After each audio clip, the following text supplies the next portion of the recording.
Bienvenue dans ce webinaire de présentation de l'applicatif de recensement des marchés AIMS2. Avant de vous présenter en détail cet applicatif, je vais vous présenter rapidement ses ambitions. La première, simplifier et supprimer la double saisie. Le Code de la commande publique a fait évoluer les pratiques métiers et créé de nouvelles obligations, notamment en matière de collecte de données. Aujourd'hui, il y a deux obligations réglementaires. Publier les données essentielles des marchés sur le profil d'acheteur, recenser les marchés. Ce schéma montre les données qui sont communes aux données essentielles et au recensement des marchés, soit la saisie qui est à éviter. La deuxième ambition est de passer progressivement de la collecte de données à la restitution d'informations utiles aux acteurs. C'est pour cette raison que le nom choisi pour l'applicatif est AIMS2, applicatif d'information sur les marchés de la sécurité sociale. Le 2 veut symboliser les deux S de la sécurité sociale et les deux ambitions. Le webinaire est constitué en trois parties. Une première qui est consacrée au principe de fonctionnement de l'applicatif, une deuxième partie qui traite des activités de recensement et finalement la présentation des trois étapes du recensement annuel des marchés. Je vais maintenant vous présenter rapidement les principes de fonctionnement de AIMS2. Un des objectifs de l'applicatif est de supprimer la double saisie entre données essentielles et recensement des marchés. Ainsi, le point de départ est la publication des données essentielles sur le profil d'acheteur. Il a été conçu pour se connecter via API à différentes bases et emporter des données. Ainsi, chaque nuit, l'applicatif va importer des données publiées la veille, générer les fiches de recensement à compléter, puis il se connecte aux bases INSEE pour enrichir les fiches avec des données nécessaires au pilotage et reporting, notamment les catégories des entreprises, PME, grandes entreprises. L'applicatif, il est évolutif. Aujourd'hui, il collecte les données essentielles des marchés et des données INSEE. Demain, il emportera plus de données, notamment celles qui seront ajoutées au périmètre actuel des données essentielles, ce qui est prévu par l'action 16 du plan de transformation numérique de la commande publique, des données d'autres sources, et dès que l'API de l'AIFE le permet, les données essentielles relatives aux avenants seront emportées, elles aussi, d'une façon systématique toutes les nuits. Dès le lendemain, vous pouvez vous connecter pour procéder au recensement des fiches qui ont été générées automatiquement et sont pré-remplies avec les données essentielles. Les fiches que lorsque vous allez vous connecter, vous retrouverez avec des fiches de recensement pour un marché qui sont de ce type. Donc à gauche, vous avez la première partie de la fiche de recensement d'un marché où, comme vous pouvez vous constater, il y a déjà des données renseignées. Puis vous allez devoir compléter la deuxième partie de la fiche. Les données qui sont à saisir sont identiques à celles que vous recensez aujourd'hui dans l'applicatif de recensement. Sur la page d'accueil de l'applicatif, vous trouvez une liste des activités de recensement qui sont en attente. Les activités de recensement sur un marché sont accessibles à partir de la liste des marchés. Sur cette liste, vous avez des critères de recherche et vous trouverez aussi les marchés et les actions de recensement qui sont contextualisées. Je vais maintenant vous présenter les écrans AIMS2 les plus utilisés lors du recensement des marchés. À chaque connexion, vous trouverez sur la page d'accueil une liste des activités de recensement en attente et vous accédez à la liste des marchés pour réaliser la plupart de ces activités. Cette liste des marchés est composée d'une première partie où vous avez des recherches multicritères qui vous permettent d'identifier plus rapidement le marché sur lequel vous allez travailler, puis la liste proprement dite où ils vous sont proposées des actions contextualisées. Je tiens à préciser que vous pouvez démarrer le recensement 2021 sans avoir publié de données essentielles, ce qui est fondamental pour supprimer la double saisie et que le réflexe « je notifie, je publie, je recense soit acquis. Je veux vous montrer la mécanique qui est nécessaire à la publication des données essentielles sur votre profil acheteur. Donc, il faut être conscient qu'il ne suffit pas de notifier en marché pour publier les données essentielles. Donc, il s'agit d'une action autonome et volontaire. Une fois le marché notifié et la consultation terminée, il faut aller sur l'écran données essentielles que vous voyez ci-dessous et compléter les données, puis envoyer les données que vous avez complétées auparavant. Et si vous souhaitez savoir quelles sont les données essentielles publiées, c'est-à-dire les marchés que vous allez retrouver sur l'applicatif AIMS2 dès que vous y accédez le lendemain, vous pouvez en prendre connaissance en allant sur les données publiées. Maintenant, je vous présente la page d'accueil type d'un organisme de sécurité sociale qui n'a pas publié de données essentielles, puis celle d'un organisme qui a déjà publié des données essentielles. La page d'accueil type à l'ouverture de l'AMS2 est comme ça. La liste donc, vous indique que vous avez à votre disposition 13 marchés qui sont échus et qui sont à achever le moment venu. Ce n'est pas la seule activité que vous allez pouvoir réaliser en matière de recensement des marchés. Vous allez pouvoir également recenser les avenants actes de sous-traitance notifiés en 2021 sur les marchés que vous avez recensés au cours des années précédentes. Vous allez pouvoir également recenser des marchés de moins de 40 000 € hors taxes si la politique de l'organisme est de ne pas publier de données essentielles pour ces marchés. Je vais accéder à la liste des marchés échus et l'action qui m'est proposée pour ces marchés est celle de achever. Je clique sur achever et l'interface de saisie qui m'est proposée me propose d'abord une synthèse, puis dans la partie inférieure de l'écran, les champs qui sont à saisir lors de la clôture d'un marché. Je confirme, donc je le renseigne, je confirme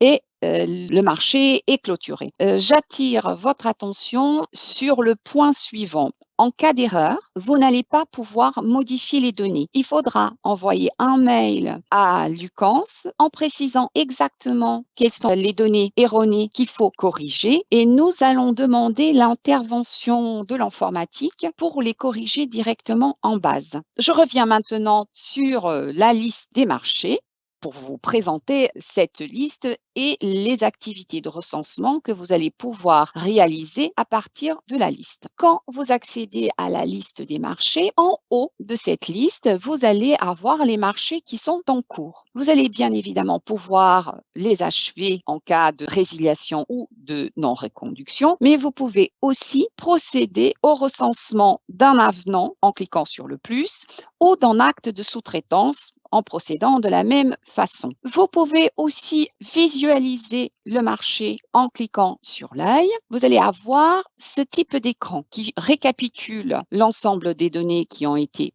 recensées et qui vous propose également de visualiser les avenants, les actes de sous-traitance et les avenants sur actes de sous-traitance que vous avez pu recenser pour votre marché. En bas, vous allez pouvoir faire un export PDF de ce marché. Vous allez pouvoir achever le marché et aussi visualiser une synthèse. Dans tous les écrans de l'applicatif, quand vous cliquez sur la petite flèche, vous allez voir l'écran disparaître, donc les données qui sont en dessous vont disparaître.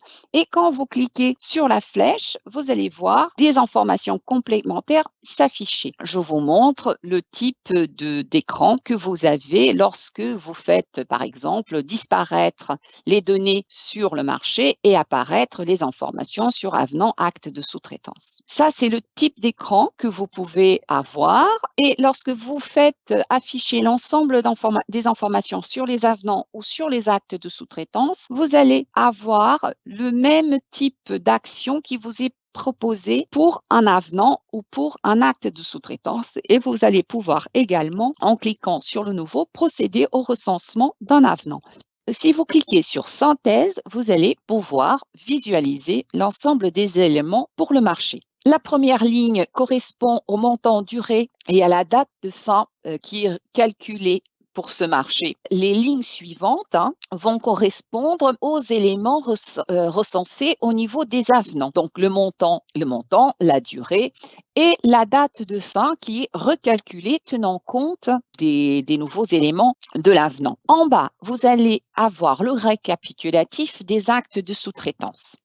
Je reviens maintenant sur ma liste des marchés et je vais cliquer sur plus pour avoir accès à l'interface de saisie d'un avenant. L'interface de saisie de l'avenant, en haut, vous rappelle quel est le marché. Donc, dans ce cas, ouverture, fermeture et levée de doute. Vous avez l'ensemble des champs que vous allez pouvoir renseigner. Vous allez renseigner uniquement ce qui change. Et si vous avez besoin de visualiser des informations sur le marché, il vous suffit de cliquer sur la flèche marché pour voir afficher l'ensemble de ces informations. Une fois les éléments renseignés, vous enregistrez votre avenant et maintenant je vais procéder de la même façon au niveau d'un acte de sous-traitance. Donc, je clique sur le plus. J'ai mon interface de saisie qui correspond aux éléments que vous recensez déjà actuellement. Donc, j'enregistre et maintenant, je reviens de nouveau pour les effets de la démonstration sur la liste de marché. Ce que je veux vous montrer maintenant, c'est comment procéder au recensement d'un marché de faible montant ou ceux pour lesquels vous n'arrivez pas à publier de données essentielles. À la fin de ma liste de marché, j'ai un onglet nouveau. Donc, il me suffit de cliquer et là, j'ai l'ensemble, j'ai l'interface de saisie qui me permet de recenser ce marché sans passer par les données essentielles. Donc, à gauche, j'ai une première partie qui correspond aux données qui sont normalement emportées et pré-renseignées à partir des données essentielles. Et en deuxième partie de la fiche, à gauche, j'ai les données de recensement qui sont à saisir, quelle que soit la façon utilisée pour recenser un marché. Je vous montre maintenant la page d'accueil d'un organisme qui, à l'ouverture de l'AIMS2, a déjà publié des données essentielles sur des marchés notifiés en 2021. Et ce que vous constatez, c'est que dans ce cas de figure, en plus d'avoir des marchés échus qui sont à achever le moment venu, il y a aussi l'indication de la présence de marchés qui sont à recenser. Cette ligne donc correspond aux fiches marchés qui ont été générées automatiquement à partir des données essentielles qui ont été publiées par votre organisme. J'y accède en cliquant sur Aller à la liste des marchés et ma liste de marchés, elle est structurée de la façon suivante. En haut, j'ai les marchés qui ont été emportés et que je peux recenser, voire supprimer si jamais la fiche est en doublon. En dessous, je vais trouver les marchés qui sont en cours. Je vais procéder au recensement de cet accord cadre qui a été emporté. Je clique sur Recenser et j'ai en interface de saisie que, comme je vous avais indiqué, la première partie, elle est pré-remplie avec les données essentielles qui ont été remontées le jour ou le soir de la publication des données sur le profil acheteur. Ces données, si jamais il y a des erreurs, je peux les modifier. De la même façon, je peux aussi les compléter. Par exemple, s'il s'agissait d'un accord cadre multi-attributaire et que lors de la publication des données essentielles, je n'avais pas renseigné les différents titulaires, je peux très bien les ajouter dans cette partie-là. Dans la deuxième partie, j'ai clairement les éléments qui sont à renseigner d'une façon systématique. À la fin, je peux enregistrer ou valider en fonction de mon organisation. Une fois le recensement des marchés démarré pour votre organisme, les pages d'accueil type sont de ce type. Donc, en haut, vous allez avoir les marchés ou avenants qui sont à recenser, c'est-à-dire les données essentielles qui ont été publiées et à partir desquelles des fiches de recensement sont générées automatiquement et qui doivent être complétées. Puis, on va aussi vous indiquer les marchés qui sont à valider, les avenants les actes de sous-traitance qui sont aussi dans ce type de situation. Et pareil, vous allez aussi retrouver les marchés échus qui sont à achever le moment venu. Je vais aussi aller à la liste des marchés pour vous montrer le type de liste de marchés que vous allez retrouver. Au départ, en haut de la pile, ce qu'on vous propose, ce sont les fiches de recensement qui ont été emportées, que vous allez pouvoir recenser ou supprimer. Puis, on vous propose les marchés qui sont en attente de validation, que vous allez pouvoir modifier, valider ou supprimer. Et à la suite de ces marchés non validés, vous allez retrouver les marchés qui sont en cours, que vous allez pouvoir achever si le marché est résilié ou non reconduit. Et vous allez pouvoir également recenser en cliquant sur le plus les avenants ou les actes de sous-traitance. Comme vous pouvez remarquer, les seuls marchés pour lesquels vous allez pouvoir recenser des avenants et des actes de sous-traitance sont les marchés qui sont en cours. Pour les marchés emportés ou les marchés qui n'ont pas encore été validés, ces actions ne sont pas possibles. Je vous montre maintenant une fiche synthétique qui met au regard l'état du marché et les actions qui sont disponibles. Donc, quand un marché est à l'état emporté, cela veut dire que la fiche de recensement a été générée à partir d'une donnée essentielle qui a été publiée et qu'il faut la compléter. Dans ce cas, les actions, c'est recenser ou supprimer. Si vous avez recensé votre marché, ce marché va passer à l'état non validé. Vous allez pouvoir le valider, vous allez pouvoir le modifier ou vous allez pouvoir le supprimer. L'état non validé n'est pas un passage obligé. Si dans votre organisme, l'organisation stipule que celui qui recense valide son marché, vous pouvez très bien valider un marché dès que vous avez procédé au recensement de ce marché. Une fois validé, le marché, il passe au statut en cours. Vous allez pouvoir recenser avenant acte de sous-traitance. Vous pouvez le modifier si le marché il a été notifié au cours de la période de recensement qui est en train d'être réalisée et vous allez pouvoir aussi le achever en cas de non-reconduction ou résiliation. Quand au regard de la durée du marché et des avenants de celui-ci, là, le terme est passé, le marché y passe au statut échu et vous allez pouvoir le achever. Voilà, je viens de vous présenter les actions les plus fréquentes lors du recensement des marchés et les écrans à partir desquels elles sont accessibles. Bon recensement.